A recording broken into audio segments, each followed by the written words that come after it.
Building a business is probably the hardest thing in the world. You do it, I do it. Founders that I back, they do it too. And so to have someone that has this resilience mindset, that know that at kilometer 30, there's no way I'm going out until I cross this finish line. It's a mindset that either you have, either you don't have. You can see that pattern in the way people run. You can see it in business.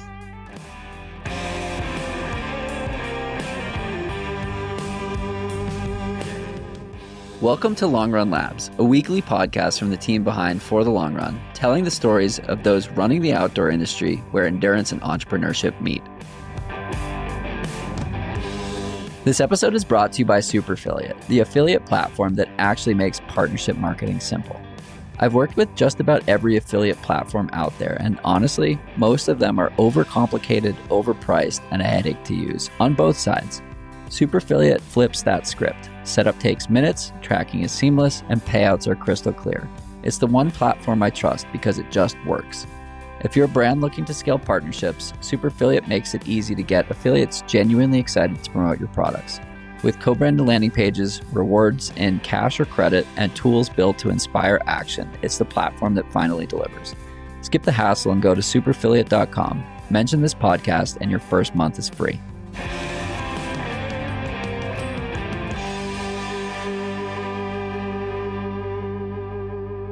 And welcome back. We have Salomon Aiach joining from France, all the way across the pond. Salomon, thanks so much for taking some time to chat. Pleasure, Jonathan. I'm actually super pumped to do this podcast, I must say. Been reading a lot about what you do, and then I've always wanted to speak about business and running, so really interesting. And yeah, super cool to be here. Thank you. Of course, we got connected from a friend who I met, I don't know, probably 2013, Natalia from Brookline, or now Newton, I guess. And so it's just fun when worlds collide like that. So the first question of both of the podcasts that I host, both For the Long Run, which is all about exploring the why, and Long Run Labs, which is more about the business side of the outdoor industry. And depending on where this conversation goes, it might end up on both, but we'll see. Anyway, the first question is, who is Salomon? Yeah, I love this question. Salomon is a 37-year-old man born in the US. I grew up in Paris. So born in the US, grew up in Paris from 2 to 18. 18 to 20, I lived in Israel, and then went back to the US, to Boston, to study in college. That's actually where I met Natalia that got us in touch. I went to college in Boston University, and then worked in strategy consulting first in New York, and then in banking. And then so stayed in New York for 10 years. And then 5 years ago, decided to come back to France to worked at Facebook, and then moved to venture capital. That's what I do now. So I've created my own firm. And then on the personal side, a very happy brother of 4 beautiful sisters, and the uncle of dozens of nieces and nephews. I don't count anymore. There are too many. And you do a little running. And I started running in 2022. Yeah, I did. In our first email, you said running changed your life, and you're excited to talk more about it. In 2022, how did running enter your life? So it's actually a very interesting story. I don't know if I ever said it on a podcast, or I know I've said it to a few friends, but probably never on a podcast. So I was working at a German firm at the time called Early Bird. It's easy. And the partners used to love running. So we would go to Web Summit in Lisbon, or in Germany, in Berlin, or in Munich, and they would go running. And, when you're in venture, you want your deals to go through, and then you want to kind of be friendly with the people that are slightly above you. And basically that's how I got into running. I'm like, I need to figure out how to get into running. And every summer I go to Greece. I'm actually in Greece at the moment, always in the same place. And I went to the guy at the hotel, and I was like, hey, just run with me. And then we started running. And then when I went back to Germany or to Paris, then I started running with the partners. And that's basically how I got into running, was really out of, hey, I want to be friends with those people. So I got to do what they like. I don't drink beer, but they like to drink beer and run. So I might as well pick one of the two, and running was the second one. It's easier to get into one of those than the other, but you picked the hard one. I did. Let's say I've never been into drinking the way. And even if I started drinking with them, I would never be at that level. So I decided to pick up the running for sure. So running is hard, right? There are plenty of other ways to connect with people. You chose this one. I like to think of running as the one of the best ways of getting to know someone, right? Dashboard time. Like you spend 5 hours in a car with someone. There's something about not looking at someone, but being able to just divulge such intimate details of your. The joke is like, you go for a 5K with someone and you talk pleasantries. You go for a 10K, you get a little deeper. You do a long run, like they know your life story. How quickly did you get there?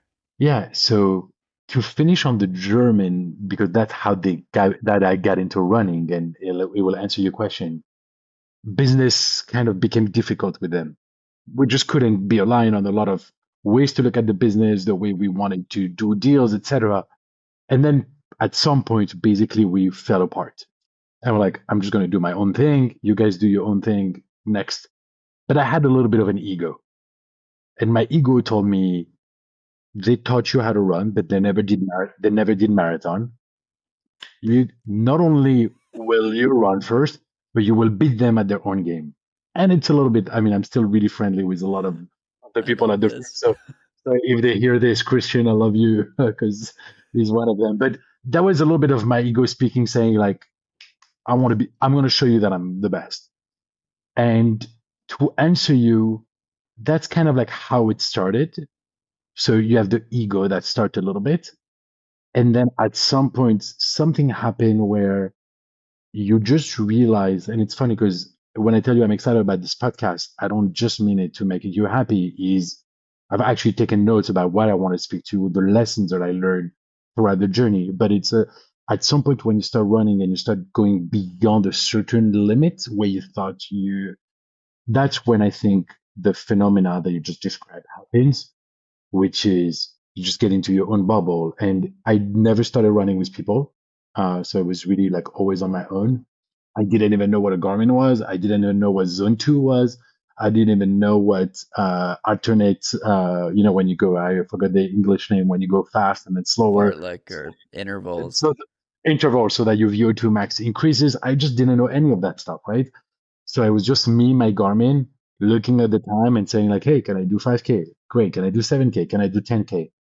And I think it was always that feeling of, I think I can take this further and further and further until at some point you're like, I want to beat those Germans. I'm going to do marathon first. And that's when I signed up for the New York City Marathon.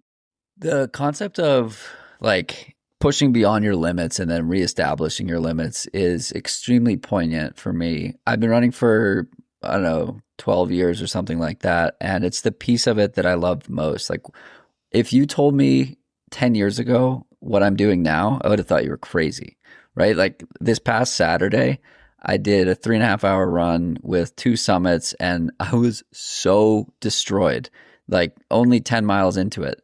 And I was running with a friend and she was like, we can bail. Like there's a turnoff here. We don't have to hit the summit the second time. But I was like, that's not an option. Like I'm mostly fine. I'm bonking really bad, but fuck it, of course I'm gonna get there. And so it was like the craziest slog of my life up this climb. And then we finished and you just level up, right? Like you can tolerate so much more each time you tolerate something more. It's this expansion of what we think is possible. It's this acute decision that we're making against stopping. And it's that same, the way you build in business, it's the same way you build in running, right? Brick by brick by brick. You can't do the thing on day one. And to me, that's the part I love most about it, that it just teaches us that we're capable of so much more. So tell me more about New York City Marathon. What year was that? And what did it unlock for you? Yeah. So, I mean, everything you're saying is so much on point, right? And we're going to speak, I'm sure, about that exact point of the ability to go beyond when your body tells you to stop, etc. So, started running literally in like July of 2022. Couldn't even run 10K. I think maybe slightly before, let's say April. And then in July, I'm like, I'm going to do the New York City Marathon. And then the first thing that somebody says, like, hey, but it's impossible to get a bib. I'm like, I don't get a bib.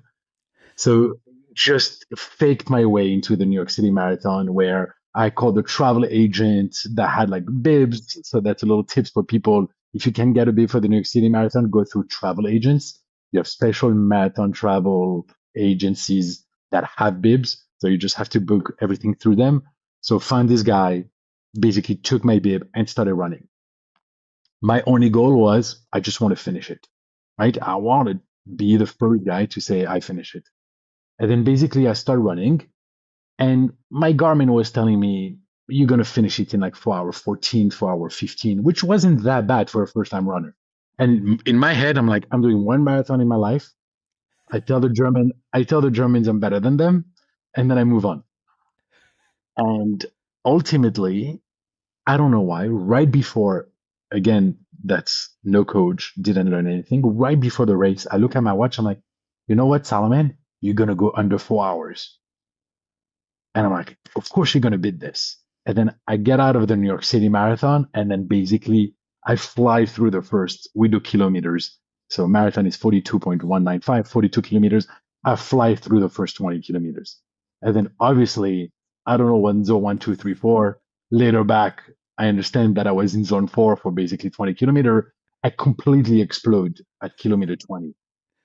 But then I had committed to never walk. So I didn't walk at all. I didn't walk and I finished my first marathon in 5 hours 17. My sister had flown in from out of town to come see me, some friends. I do a big celebratory dinner at the end, which I had planned before, but I'm so disappointed in myself because everybody's like, wow, but you finished it, etc., etc. But I'm like, I'm not a 5 hour 17. And then I'm being very intimate here. There's somebody at the dinner that said, above 4 hours, you're a finisher. Under 4 hours, you're a real marathoner. And I get back to the hotel and I was so disappointed because of how far I'd become. I took my phone and I literally filmed myself crying, saying, you're not a 5 hour 17 guy. You didn't do all of this for nothing. You will come back next year and you will beat 4 hours. And that's when kind of the discipline came in. And I was like, okay, what's intervals? How do I get a coach? And that's when you start getting into a rhythm. And then November 2023, that's when I did my first marathon. Then I did Paris after. In April, I did 4 hour 30. And then I went back to New York in November 2024, so about like almost a year, 8 months ago, and I did 3 hour 59. So I beat my 4 hours.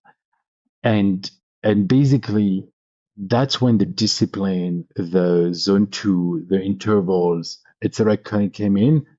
And all the lessons that I learned them when I decided to really. People think you just put a short and you go run, but when you learn about running, when you study running and you understand what intervals and you train and you have a coach, that's when really you learn the most about yourself. And I would love to spend a lot of the conversation on kind of like the lessons that you learn beyond the performance. I mean, doing 3 hour 59 is for me, I'm like, I can retire, just put my jersey in the Hall of Fame. I'm good. But yeah, it's been an incredible, incredible journey and it truly changed my life. So I had a similar ish journey in my own marathon goals. I became obsessed with breaking three, and I spent 4 years trying to do it. And in that time, I ran a 3:35, a 3:40 something, and a 4:01 while trying to break three. While having like fitness said I was 250 to 3:05. And it was so interesting because I didn't learn anything from those failures. And I just kept saying like, yeah, I am owed this time because I'm doing the thing. And then I got into trail running and it totally changed my perspective on numbers and times and whatnot. Then I went back to the marathon and I ran 2:59:40. And exactly what you said, it changed my life, but it did not change my life in the way that I thought it would. I was like, oh, this is going to mean I'm a better runner, like whatever. Like, I don't think that the time itself is what makes you a better runner. I think it's exactly the way that you're talking about. It's an application of doing the thing, taking yourself seriously, giving yourself the permission to care about something and care a lot about it, and then achieve it, and then learn that you can take that mindset and mentality and apply it to literally anything in life. And to me, that's the like I ran 259 and it made me a better person because of how I got there, not because of what the time was. It's very interesting because I said the saddest point of the entire preparation was like 5 minutes after I crossed. And a lot of people will tell you this, right? It's like the moment you cross that finish line and you've had your time. And then you have your high, you're like, I did my thing. And then you're like, okay, but what's next? And you had so much expectations of the happiness that it would provide you, et cetera, et cetera. And I think we can shift away a little bit from talking about zone two and intervals and move into like life learnings. But the biggest learning that I learned was the definition of happiness for Salomon, which means I discovered through my preparation to running. A lot of people questions like, what's running? Like, what makes you happy? Right? Like what? And people it's like relationship, friends, money, an amazing career, family, and everybody has like different of things that make you happy. And I think ultimately what I discovered about myself, and it's really to your point, is what makes me truly, truly happy, where I feel the most satisfied, is having an almost impossible achievable goal or a really, really hard goal that takes a lot of discipline to reach it. And the journey day after day after day, looking at how much you've come towards the thing, the prize and the medal at the end is only the kind of the prize of the hard work that you've put in. But the journey is truly for me the happiness. That's why it's hard for me to do another marathon because I don't want to go for 3:30 because it's not something that will make me proud. If I go out for anything now, it's under three, like you. And I know that requires a lot of discipline and a lot of time. But ultimately, what I learned about the definition of happiness is don't expect to be happy because you did 259. Just be happy because you went out on the Sunday and you were tired. Be happy because you did this and you did that. And when it was hard at kilometer 30, you pushed through, etc. I think it's those little moments that make you. And I don't know, we've been talking now for 16 minutes and hoping everybody is still, even we spoke a lot about running, but what I tell a lot of people that just don't run is when you start running, it's really hard to tell someone like, hey, coffee is amazing because when you taste it for the first time, you really taste like shit. And then when you take it again and again, you just ended up loving it. And I give the same example to people that are like, I bet I hate running. And I'm like, trust me, just sign up for a race and look at yourself. Just sign up for a race. Don't just go and run. Sign up for a race and commit yourself to finish that race. The feeling that you will have of after finishing that race is something that you can compare to anything else in the world. And also, when you run and you cross somebody else that runs and you look at each other in the eye, there's something that happened between runners that nothing happened, right? If I play soccer and I have a ball, or if I have a kid and I push a stroller and somebody else has a kid and pushes a stroller, we don't look at each other in the eye and something happens. When two runners connect, they don't need words to say like the struggle that you're going through and that I'm going through. And I think it's a very unique practice that everybody should embrace and that will make everybody a better human. Definitely. So the challenging thing with this conversation is that we could go an hour and I could put it on either one of my podcasts. And as we continue, I don't know which podcast this will land on, which is a fun challenge. But maybe to shift over to the business side of the conversation, you talked about the definition of happiness and the journey of training for the race and the 359 versus the 5 minutes of what happens after you cross that finish line. I'm curious from your perspective, based on building a business, selling a business, or having a business acquired. Like, do you see parallels in that? Like, is there a tangible correlation between the joy of building fitness or a business and the exit or the race finish? How do you think about that interaction? Yeah, maybe I should have told the audience just for the full context. Today, I'm a venture capitalist. We have a fund. We invest $500,000 checks in mostly consumer companies. We've done 22 investments, and that's what we do. So my day is basically split into three or four things: is looking for people to invest in the funds. It's to source company, do deals, and then help the portfolio companies. And we have 22 today. I'll tell you the truth, Jonathan, is since I started running, I look an entrepreneur that comes to me and say like, hey, I've completed few marathons, or I've done some ultra, or I've done really, really hard things, I look at them with such a different angle that I used to, right? So I think from the first point of view, just building a business is probably the hardest thing in the world. You do it, I do it. Founders that I back, they do it too. And so to have someone that has this resilience mindset, that know that at kilometer 30, there's no way I'm going out until I cross this finish line. It's a mindset that either you have, either you don't have. Either you go on the sideline because it hurts, either you put on pause, either you go stop for a drink, either you just push through because pressure is a privilege and you committed to yourself that 2:59 or 3:59 is your time. And there's no way in hell nobody will take that away from you because you prepared for it. And you can see that pattern in the way people run. You can see it in business. So this, a lot of people say like, hey, we like entrepreneur to be resilient.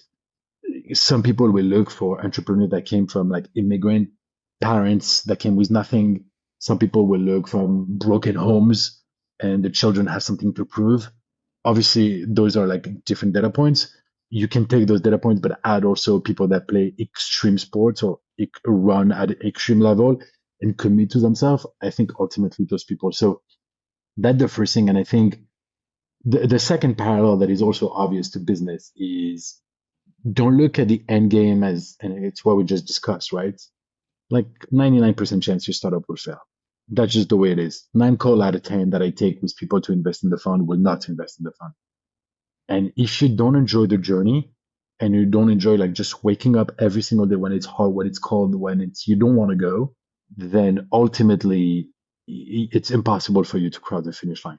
Right. And just if the journey for you, it's only the 3 hour 59 or the 2 hour 59, then when you do the 3:30, you just Meaningless, feel like yeah. it's meaningless, right? And like it shouldn't be that way.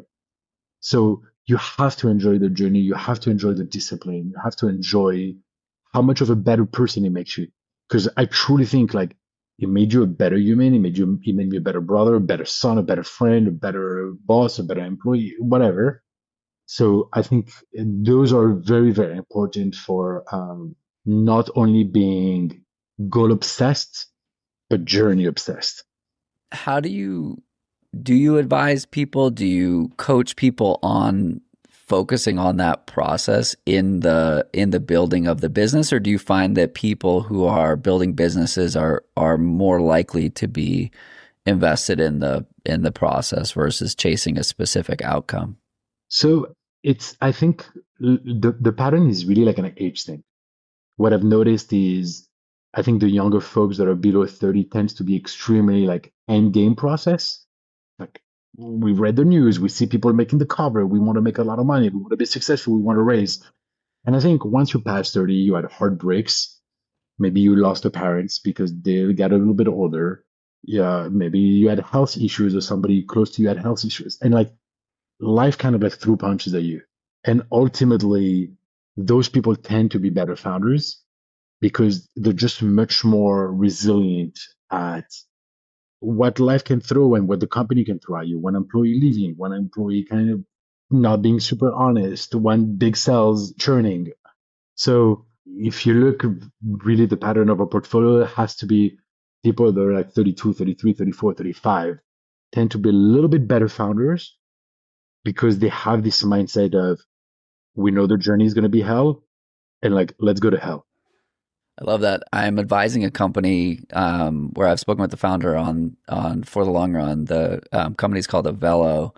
Roe Metzer is the founder, and we were colleagues for 6 or 7 years at Inside Tracker, the company I was just at for a decade. And he became so obsessed with this problem, and like he had a problem, which was he got injured running, or he became obsessed with running. He got injured, he became obsessed with solving the problem, and now he's building a company to solve that problem of why do so many people get injured. So it's like it's so interesting to see why somebody creates something and what fires them up about it, and then they get singularly obsessed with like solving answering that thesis, like, can this be done? Somebody asked me the other day, so I put together a collective of 14 podcasts to sell ads for, so I can reach 250,000 impressions on a monthly basis, so that, my single podcast that reaches 16,000 is too small for Fortune 500 companies to care about,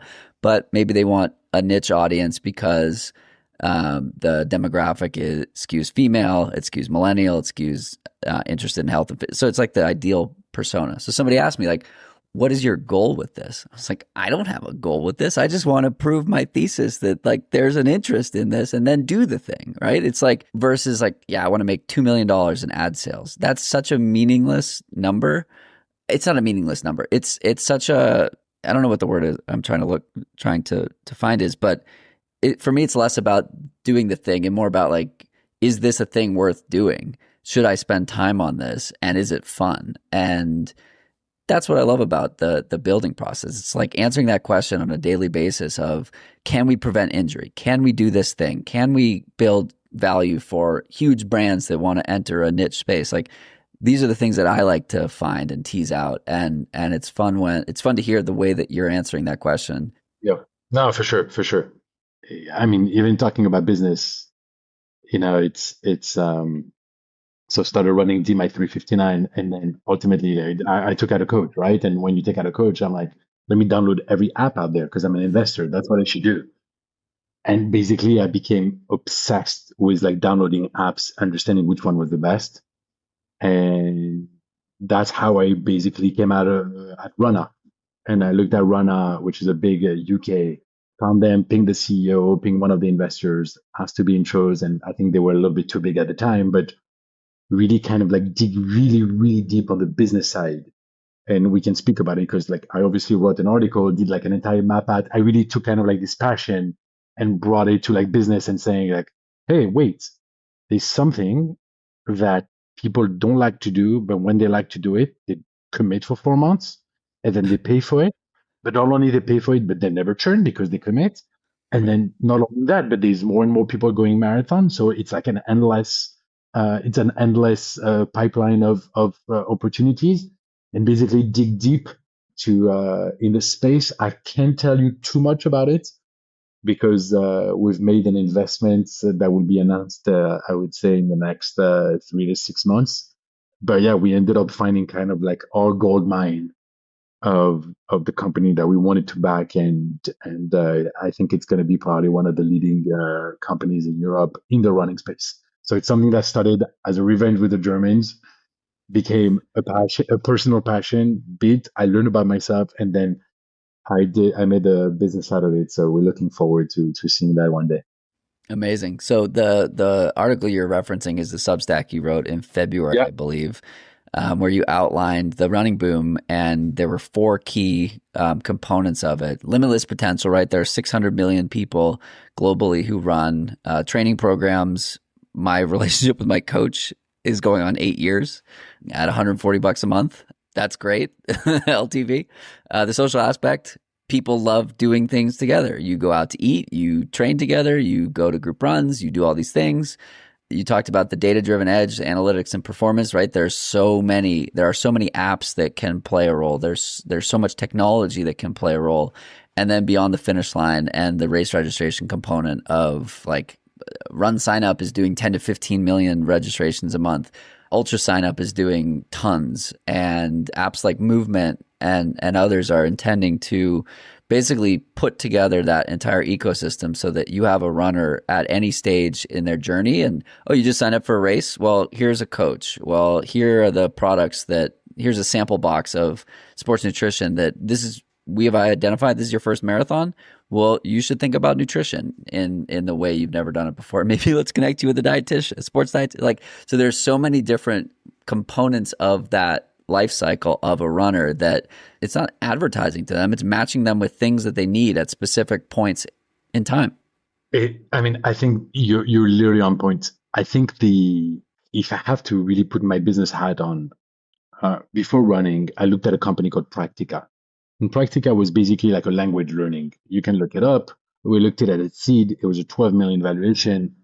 And it was a really it was a education, language learning, you create your AI avatar, you speak to him or her in French or in English, and then learns how you speak, what mistakes you make, and kind of like corrects you. And then we decided to pass on the seed after chatting about it for literally 2, 3 weeks. And one of the biggest reasons I passed was the churn. For the people listening, the churn is basically people that sign up for an app and basically pay for 1 month and then they decide to exit and stop paying. And the churn was too high at the time. And ultimately, 3, 4, 5 months later, they got preempted by a fund that I respect a lot at over 100 million valuation. So it would have been a 10x on our money. And when we had those kind of things, we look at the business and we're like, what did we miss? And I chatted with one investor that said, the one thing that you missed is who cares if people churn? Because if Jonathan is churning, tomorrow Salomon will want to learn a new language. And if Salomon learn, Sophie will want to learn a new language. And it's basically people language learning is basically like an endless pipe. You'll always have people that want to learn a new language, right? And it's like, as long as you control your cost of acquisition of the customer and the LTV, and that one is positive, you don't care that they churn because it's an endless game. And then when that person told me that, and I remember I was running, I'm like, okay, we got to find other businesses that are exactly the same. What business has based like an endless pool of people that keeps renewing itself, where once the CAC to LTV is there, you don't care that they churn because it's an endless pool of people. And then you think religion is one, language learning, and I'm like, running is the third one. It's an endless pool of people. Not only it's an endless pool of people, it's a pool of people that is growing more and more because you've never had that many people starting the New York City Marathon. You've never had that many people starting the Paris Half Marathon. The Paris Half Marathon of next year is already sold out. So that, and then the LTV is almost guaranteed because when Jonathan signs up for the app for his marathon, he's for sure going to pay for the next 4 months because he's committed. He has a bib and he signed up. So as long as I control my cost of acquisition, my LTV, lifetime value of a client, is completely guaranteed. And very few businesses has that, right? And running is one of them. And that's why I wanted to double down on that. I think it's a very competitive space. You have a lot of players that are coming up with apps, etc. So you need to find an edge to whatever app you're doing. But ultimately, I think also from a business point of view, it was a very attractive opportunity because of those 2, 3 pillars.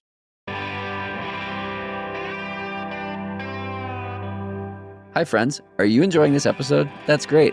Would you do us a favor? Copy the episode link in your podcast player and share it over on LinkedIn with one thing that you're enjoying about the conversation. This is a new show, and we can't wait to continue to grow this new platform. Doing this will help more people find the podcast and make sure it's all sustainable. Thanks in advance, and enjoy. This episode of Long Run Labs is brought to you by Eternal, the performance healthcare company built for high achievers who want to perform at their best in and out of sport. Eternal's approach is designed for people who treat their health like their business, seriously. Their Performance Physical in New York City and San Francisco offers in-depth metabolic testing, mobility assessments, VO2 max, bone density, and over 70 blood biomarkers to give you actionable insights, not just guesswork. And for those outside those two cities, their Foundations plan is expanding nationwide, delivering personalized nutrition, supplement, and training plans based on your unique data, all reviewed by sports-focused physicians and dietitians. If you're scaling a business, leading a team, or building your next big thing, invest in the asset that makes it all possible, your health. Visit eternal.co and use code LRL for 10% off your plan. Historically, there hasn't been a lot of venture capital in running. Lately, there seems to be. I went to TRE and people are going around the running event in Texas. It's originally it was a running retailer event, but now it's a media and consumer free-for-all. But people go around, looking at the smallest 10 by 10 booths and trying to make angel investments in interesting ideas. And that's literally happening now. Why do you think there's a shift in venture into running in ways that hasn't existed before? Yeah, I think people historically have always run, right? So it's not a new thing, but I think I'm like big into the IRL, in real life economy. I'm like really big into that. And shout out to Maxime from Time Left that like invented the dinners on Wednesdays, doing like almost 14 million ARR. So I'm really big into that. And I think with the rise of AI and people spending a lot of more screen time behind the screen and remote, especially our generation or the generation of like young professionals, you need to like release that pressure. And not everybody liked to lift weights. So a lot of people started running and then you see it a lot. And it became kind of like the normal thing now to do a marathon. And if you take that, most people that run don't even know how to run. And then naturally you take out a coach. And so what many people in ventures saw as a hobby, I would say 5 to 7 years ago, now they're saying like, wait. You have like people paying $400 for shoes and $150 for a bib. So you have basically people with a high purchasing power willing to download an app and pay a subscription for that app on a business that is really booming, right? And it's like same as like coffee chain went VC backable, and now like Blank Street kind of Blank Street in New York or London that basically became a coffee chain that became VC backable because it became a trend to basically grab coffee, go very quickly, have an app, and be a part of something. And I think running is exactly that. It's high purchasing power, people that have money, that want to be better, that have big goals, that will not churn. And when you put all of those data points, I think it clicks into like the venture capital small brain that we have, which is, oh, great total addressable market, lifetime value, CAC, etc. So I would say that's for the business opportunity. And I think shout out to Rana because Strava kind of was like the elephant in the room at a 3 billion valuation with Sequoia, and nobody was coming after them. And I think Rana was coming a little bit after them, or maybe on a different thing, but they got acquired probably between 300 and 500 million dollars. That's kind of what's being said, and that's what would make sense. And to have that kind of acquisition in the running world is a huge testament for all VCs saying like, hey, we can build 300, $500 million businesses. And if we have 10 to 20% of those businesses, those are real fun returners, right? So I think the element of the cultural trend plus what's happening lately in terms of return in that space. EQT backed also, I forgot the name of the company that is like Bip Search, etc. So I think a lot of venture has come into running, a lot of venture will come into running. My advice to founders is just find your edge because just building a running app doesn't cut it anymore. You have to think a lot more in terms of what makes you sticky, why would people come to you, and that's what we're trying to do. I believe it was episode 7 of the Long Run Labs podcast was with Michelle and Catherine Paletti, the founders of UTMB, and they had an investment or a partnership with Ironman Group, and we talked about the growth of trail in that conversation. And one of the questions I asked them was, with all this money coming into the space, how do you protect the integrity and how do you protect the ethos of, in that question it was trail, but in this question it's running, right? You're a runner. You're not just a venture capitalist who's looking to make a quick buck. Like, you're in the community, you're doing the thing, you understand the vibe of the people that make it up. So it's a loaded question, but like how do you, as both a runner and a venture capitalist, protect what makes running so amazing while not having it be so hyper commercialized at the same time? Yeah, I don't think they're mutually exclusive, right? And I would never back somebody that start a company that is just passionate by running, and I would never back a founder building a running company that is not passionate by running, Right. right? So I think that's kind of the 101. If you're just doing it for the money, you're not. There's so much, and it goes back to the first It's not part going to of work. our Yeah. conversation. It's something happens in our brain when we work that if you're not a runner, you can't understand. And so for me, that's like the biggest thing. And then the second biggest thing, what I tell kind of the founders that I back in general, but especially the one around running is, and that's a Paul Graham from Y Combinator advice. He told Brian Chesky from Airbnb, the first 100, it's much better to have 100 people that are massively obsessed with your product than 1,000 that kind of like it. And the question is, when you build your product, what are you doing to have those first 100 people massively obsessed with your product, right? And I think too many people that work in the running space are kind of putting product out there that 1,000 people will kind of like, but to build like real businesses, and if we talk about Rana, because I think they're a great example and I love them, what they were able to build was give you the sense of belonging, which means like it was so cool to be a runner because how cool they were on social media, because how cool it was when they were doing their run, their shakeout runs, etc. And their coolness was their edge, right? And I think everybody needs to find kind of like his or her edge when building a product. And yeah, it's how do you make the first 100 people love and be obsessed with your product? And I think that's like the one advice that I give them. You just said their coolness was their edge, right? Another way to say that is community first. Community matters. I did a podcast with Ross McKay of Cadence, based in New York. Ross says he's not building a hydration company. He's building a lifestyle brand that enables people to do what they love. And he partners with Bandit and partners with other established organizations so that you feel like you're a part of something. This seems to be a trend, particularly in the last year or two, I think for the reason that you mentioned, right? We're spending so much time on screens and we're craving that in-person component. So I want to push more on the Run piece. Like, what was it that you liked so much about that app and that community aspect that led you to say their coolness was their edge? Like, what tangibly or Yeah. maybe less tangibly about that? So when I started running, I basically downloaded every app out there, and I could tell the app was done by like coaches. It wasn't done by professionals. Like it was done by like a really cool coach. I'm not gonna give you names of apps, but it was done by like a cool coach. So the guy probably took on Fiverr some software or iOS developer somewhere outsourced, etc. When I downloaded the Runner app, it was an outstanding UX UI experience that made you want to run.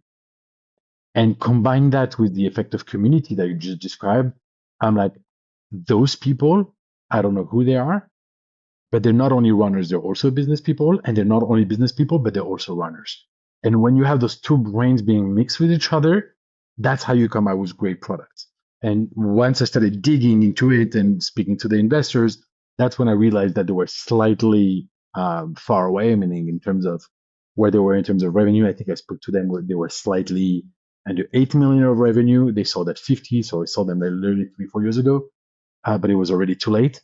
But yeah, it was a mix of I love founders that have an extremely good eye for aesthetics when it comes to UX UI, but also really understand the product because running is not fun, especially at the beginning. And when you have a really cool app that makes it very cool, it works. And going away from running a little bit, but in the weight space and the lifting, you have a company called Ladder. There's a company called Ladder, and there's a company called, I'm looking for the name, sorry, on my phone. So Ladder, and the last one is, I will The find future? it. No, no, no. I will find it in exactly a minute because I downloaded it not long ago. And Ray, RAY. So it's like for lifting weights, but kind of like outstanding UX UI. And Ladder is doing 40 million of revenue, ARR, performing really, really well. And Ray was backed by Perplexity, a CEO, and it was started by the co-founder of Android. So you can tell when there's a sense and those are normal businesses, right? It's Yeah. like just like a lifting app or gym app, but there's a sense of personalization that makes it really sticky and that make the user love it and speak about it to people. It's funny, we both missed on Rana. I got an email from them. I was looking in my inbox from like late 2022 or early 2023, looking to make a partnership or something. And sometimes I do these creative marketing partnerships with brands that don't have a lot of cash. And like one that I made a mistake on not doing it that way. I partnered with Recover Athletics, and they you may be familiar with them, but it was like, you tell us where you get injured and we'll give you programming to help help do that. They partnered with a bunch of pro runners and including my coach, David Roche, and to do walkthroughs. And when I sat down with the founder in, I think, the fall of 2022 over by MIT, I was like, so you're going to get acquired by Strava, right? And fast forward to March of 23 and they were acquired by Strava. And I was like, There we and I go. partnered with them and we had a marketing relationship. And I was like, I should have forgone all of the cash and gone equity No, based. But no. there's just so much stuff out there. It's such a cool time. There's great companies, and I think there's a lot that can be learned from running. And that was the first half of our conversation, and would love to go back to that for a second because I noted the 10 lessons that I learned while doing this. But that's the first thing, and I think the second thing is running is much bigger. For the small story, not long ago I went to Kenya to run with Eliud Kipchoge. So it was like a dream of mine. Picked this team and flew to Kenya for literally like 48 hours to just share like 8K with him. And that was like really life changing. I'm happy to send you a picture if you want that you can put in the podcast. But that was life changing experience. And yeah, there's a lot of business that can come out of it as long as your intention is to make this world a running world. And that's his words. And I truly believe that people need to run, and people that need to run will pay for that. And that's how you can build like a real life economy. Definitely. Dylan Bowman, the founder of Free Trail, talks about how trail running will save the world. And it's like a bit of a nice thing to say, but also like if more people ran and if more people had access to this mental framework that we're talking about, people could get through such harder stuff. And the mental roadblocks that are complete blockers for people, you can work through it. So I love that. And literally it took me through my the 10 lessons kind of like that I learned, and I'm looking at my phone at the same time. And the first one was there was a Jared Kushner, his father, when Jared Kushner ran this first marathon, his father said, Jared, never look uphill. When you go uphill, you never look uphill. You just look at your feet. And it's one foot after the other. And I think that lesson in life to never look uphill when things are hard is for me extremely, extremely valuable. It's like if you look up, you're never gonna get it done. You look at your feet and just commit yourself to put one foot in front of the other. That was the first thing. The second lesson that I learned is obviously preparation is key to success. It's impossible to do under 4 hours if you didn't prepare for 4 hours. That's what it is. Is that obviously the don't go out too fast. That's a personal one, but that's I think also in life. Sometimes you can just like, hey, I'm gonna do this and I'm gonna do that, and you just go out really fast and you forget to wait. Let's hang up. Let me think about it. Let me sleep on it. It's the expression like let me sleep on it. So that's obviously the third one. The fourth one is seconds matter, like details matter. You did 2:59. Had you done 3:00:01, you wouldn't be proud of yourself. And the reason why you did that is because details matter, and just be obsessed with if you want to be achieve your goals is to be obsessed with the seconds. I think the fourth one is the most obvious one, but it's once you run and you do a marathon, you can achieve anything you want to and you put your mind to. Another thing is for me was the power of visualization. During my preparation, I was telling myself, you see this run that you're doing now on a random Sunday, and it's hard. This is your last 5 kilometers of the day off. Like, let's do this. And you just visualize yourself finishing under a certain time. And that's really, really powerful. A fifth one is the pain of regret is much greater than the pain of discipline. And that's one that I love is like, it'll get hard, but pain of regret is just so much greater. I don't want to bore you with all of them, but No, keep it coming. Keep it coming. pressure is a privilege is a big one for me. One that I love is he who has a why can bear any how. If the why is powerful, the how is easy. And if you know why you're doing it, then like nothing can stop you. Be really determined. That's Sam Altman advice when it comes to building a business. He says like, what do you look for when people build business or you invest? He's like, I'm looking for people that are really determined. And we talk about resilience, and that's literally like the one key thing. And maybe the last thing is that's a personal example. It's like it took me 3 times to reach the time I wanted, but we only remember your last swing. And It doesn't matter how many times you fail. We only remember kind of like your last time. And now everybody can go around and, sometimes we do things for others or you do them for yourself, but nobody can and take away. Nobody remember the 5 hour 17 except me.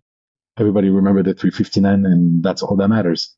You said a lot in that little segment there. We pull a couple of quotes from from the episode, and this will probably be one of those quotes. But one of the things you said that I liked the most was, if the why is powerful, the how is easy. Talk to me more about identifying the why, both in running and in business. Yeah, my best friend had this joke. She said when I was running marathon, she sent me this like Instagram reel where there was somebody standing with a big sign next to the people that are running that said like therapy would have been easier or cheaper.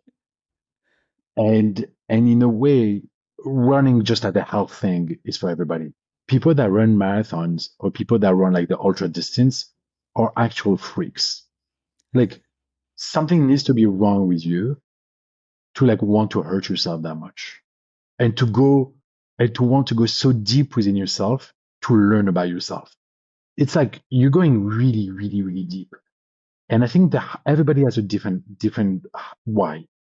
The why can be a breakup. The why can be a professional. Like for me, it started like I wanted to prove professionally that was better.